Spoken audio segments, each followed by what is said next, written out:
Good morning. The board president is requested to present a service talk to the congregation on a Sunday in September. And the board's job is to share what the board has been doing in the past year. Many of you are aware that this church utilizes the Touchstone Project program.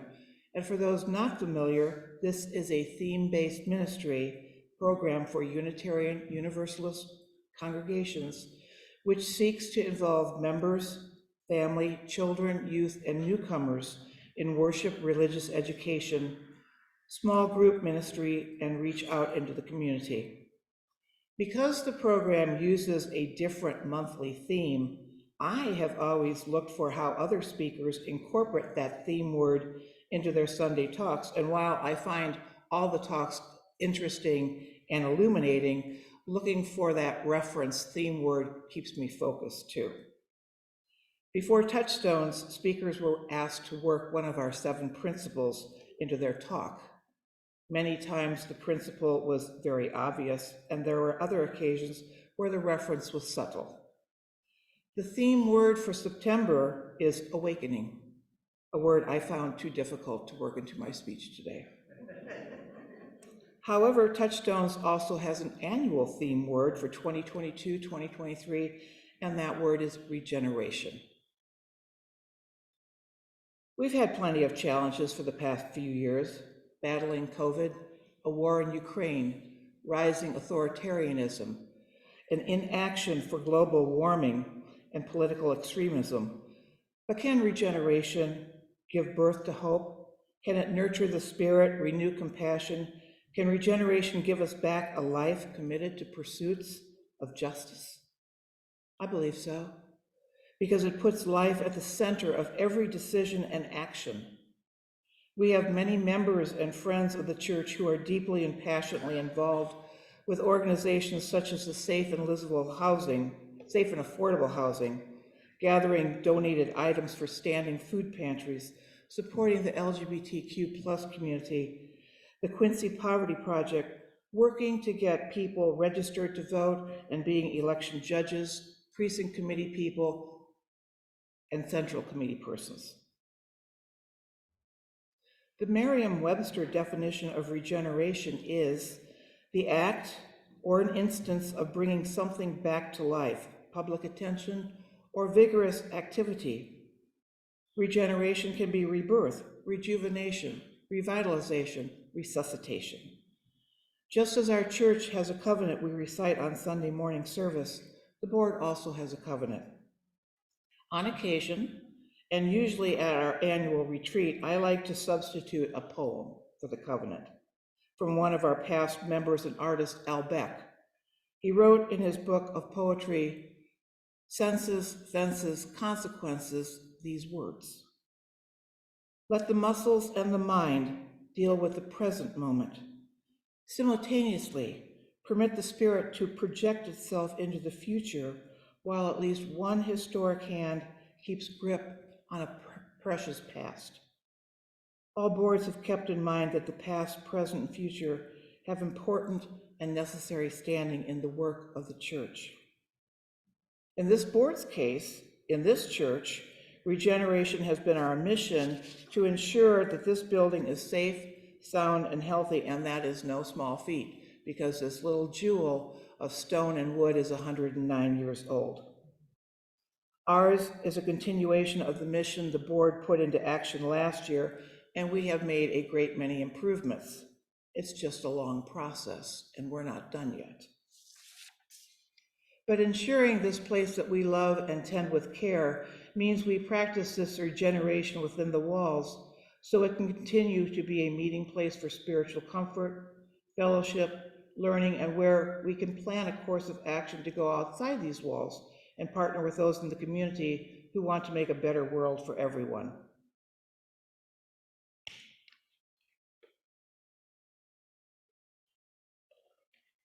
With input from both the Buildings and Grounds Committee and the Memorial and Endowment Committee, we have now totally dominated the water issue which plagued the church for decades. Our lawn was torn up, bushes torn out, a trench dug, some pumps installed, and new landscaping, gravel, and edging added.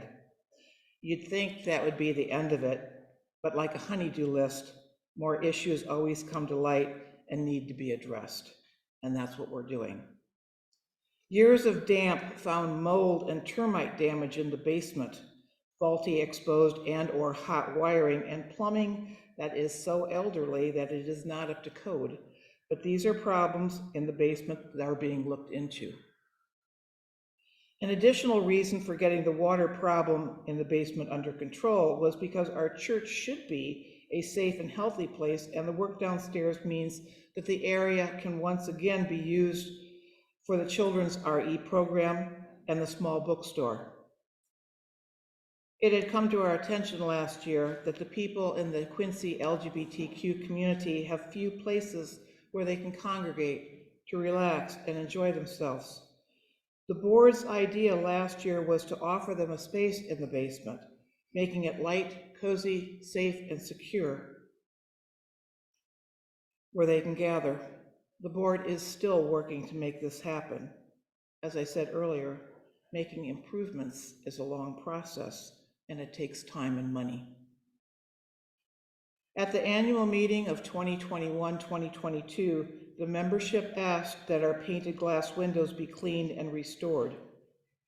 After acquiring estimates from 3 different companies, the Buildings and Ground Committee, with board approval, retained the services of Rhonda Deeg, owner of the RLD Glass Art and Restoration, operating out of Southeast Indiana. All glass was cleaned inside and out, brittle and missing putty replaced, and a small piece of glass in the upper south windows replaced also. There is a small section on the founder's window where the paint had been compromised by well-intentioned church members, but with unfortunate results.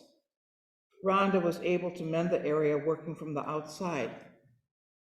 I would caution everyone that if you can't see a discernible difference in any of the windows, it's because the old acrylic outside protecting coverings haven't been replaced. After 40 or 50 years, they become yellow and opaque, and replacement coverings probably won't happen until 2023, and the founder's window has top priority.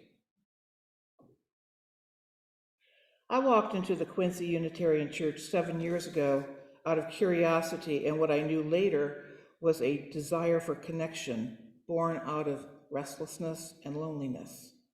I wasn't expecting much because I didn't know much, but I did know religion has always turned me off, and I use this phrase frequently, by the way, by insisting that I had to believe a certain way, why I had to believe a certain way, and what would happen to me if I didn't.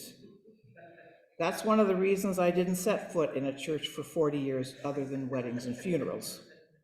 Believing in myself and others, bettering myself and lifting up others rather than in a rigid dogma was what some of my readings on UUism offered instead. How could my curiosity not be piqued? I close with words from UUA contributor David Chapman. His words convey my feelings for this church, those in it, past and present, and why I serve. It's actually similar to a welcome and the beginning of a service, but the words, I think, are a promise to those of you here today in search, and they hold true for we who call Unitarian Universalism a home. David says, to those of you who are visitors here for the first time, thank you again for being with us. If you are lonely, here you will find a warm companionship. Here, in this sanctuary of hope, you can find a new seat at the table of life and feast yourself on love and fellowship, and you will not hunger for the touch of a human hand or an embrace of your searching spirit. If you are afraid, or if you have been abused, if you ache with fatigue, here you will find rest. You will be comforted. Your spiritual wounds will be dressed, and your courage will be returned to you. If you seek to understand, here you will be encouraged in your search. Wonderful pathways will be lit unto you, and whatever your journeys take you, you will know that you can always come home again to this place made sacred by our love for you. This is a sanctuary of the soul. There are no boundaries in this cathedral of hope. The collective wisdom of all humankind and our painful but glorious history are open to you here. Your heart and your mind need never struggle with one another in a Unitarian Universalist congregation. We have no fear of science. We have no fear of knowledge here.